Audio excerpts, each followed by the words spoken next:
Halo Sobat Kripik, balik lagi bersama gua Rangga di podcast Kripik Film. Mau ngucapin dulu nih selamat lebaran untuk sobat-sobat Kripik yang merayakan. Mohon maaf lahir dan batin. Di episode kali ini gua akan mereview sebuah film perang. Lebih tepatnya sih film anti perang berjudul The Covenant.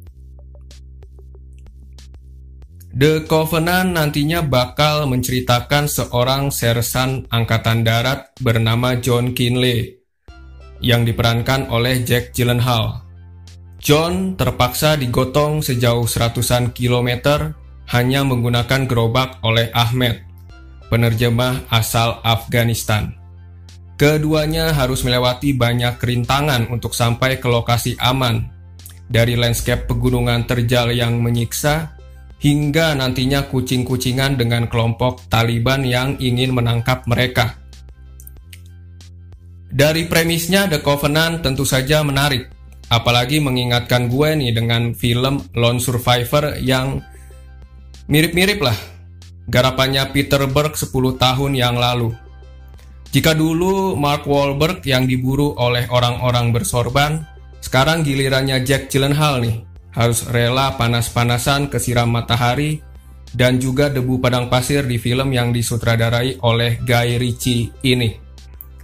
Cukup kaget sih melihat nama sutradara yang biasanya mengarahkan film-film action bertema dan ada unsur gangster dan spionase, akhirnya bikin film perang-perangan ala Michael Bay. Tapi sebetulnya udah lebih kaget duluan, lebih mencengangkan sewaktu mantan suaminya Madonna ini bikin film Aladdin. Well, seperti kebanyakan film perang-perangan, selain menghadirkan unsur hiburan, tentu saja terselip juga keinginan untuk menyuarakan sebuah kritikan dan menyelipkan keresahan, termasuk juga The Covenant ini. Sorotan utamanya nanti adalah para penerjemah yang sudah membantu pasukan Amerika di Afghanistan selama kurang lebih 20 tahun. Tapi kemudian ditinggal begitu saja ketika Taliban kembali mengambil alih kekuasaan pada tahun 2021 silam. Realitanya sewaktu ribuan orang berebutan untuk meninggalkan Afghanistan, gak semua penerjemah ini yang sudah bekerja bersama tentara Amerika Serikat berhasil terangkut oleh pesawat-pesawat Hercules milik Amerika.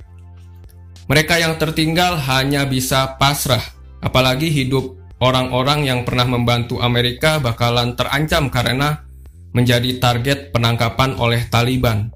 Bahkan ada penerjemah yang sampai dipenggal. Kalau saja mereka seberuntung Ahmed diselamatkan oleh Amerika Serikat yang mestinya merasa hutang nyawa, seperti Jake Gyllenhaal ini. Ahmed ini bisa dikatakan beruntung, nggak perlu ketemu dengan birokrasi berbelit-belit, walaupun hidupnya juga merana karena harus dikejar-kejar terus, berpindah-pindah dari kejaran Taliban. Tapi seenggaknya Ahmed nggak harus berurusan dengan birokrasi berbelit-belit demi menunggu visanya kelar, yang normalnya sih sampai berbulan-bulan tuh baru selesai. Ditambah lagi di The Covenant, Ahmed dapat privilege dalam tanda kutip, dijemput oleh Jake Gyllenhaal dan satu pasukan bersenjata berat, lengkap dengan bantuan helikopter serbu dan pesawat besar yang memuntahkan ribuan peluru dari angkasa. Untuk urusan hiburan, gue kayaknya emang gak perlu lagi meragukan kemampuan Guy Ritchie deh.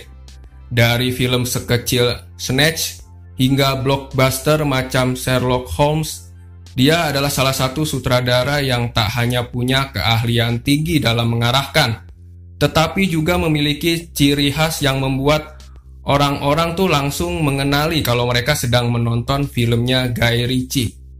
Lagi-lagi pengecualian untuk Aladdin. Di The Covenant, unsur menghibur tersebut jelas sekali tidak diperlihatkan tanggung-tanggung. Bersama beragam adegan menegangkan dan elemen kejutan yang ditujukan untuk membuat kita nantinya merasakan aneka tingkatan emosi. The Covenant adalah sebuah pertunjukan tentang arti persaudaraan, keberanian, dan juga loyalitas yang dikemas dengan teknikal sekaligus pengadegan yang nggak pernah berhenti bikin gua terkagum-kagum. Sambil nantinya terus-menerus dibuat gregetan sepanjang durasi. Film perang walaupun terselubung pesan anti-perang di dalamnya, belumlah komplit tanpa hadirnya sekuen dor-doran dan ledakan. Dan di The Covenant ini, Guy Ritchie menurut gue sanggup menampilkan segala jenis action yang memuaskan. Mau itu 1 lawan 1 ataupun tembak-tembakan 1 orang melawan sekampung Taliban. Namun hiburan adrenalin sesungguhnya justru saat bukan lagi perang-perangan, melainkan pas bagian sandiwara survival ngumpet-ngumpet ala game Metal Gear Solid. Yang bikin detak jantung ini kayak auto morat-marit. Ditambah kepedulian kita yang dibentuk oleh Guy Ritchie sejak awal agar bersimpati dengan dua karakternya, John dan Ahmed. Alhasil tegangnya semakin berasa kuat, karena kita juga ingin mereka berdua selamat dari kejaran Taliban. Seru, haru, tegang, gregetan. Pokoknya The Covenant ini wajib ditonton di bioskop sih yang kangen sama film-film perang yang beneran keren sih. Pokoknya The Covenant ini menurut gue memuaskan. Buat yang penasaran langsung aja ke bioskop karena filmnya masih tayang sampai sekarang.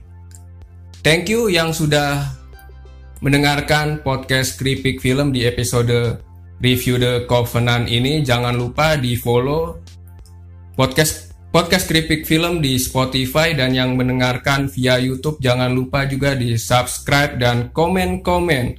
Sekali lagi thank you yang sudah mendengarkan. Gue Rangga, ciao.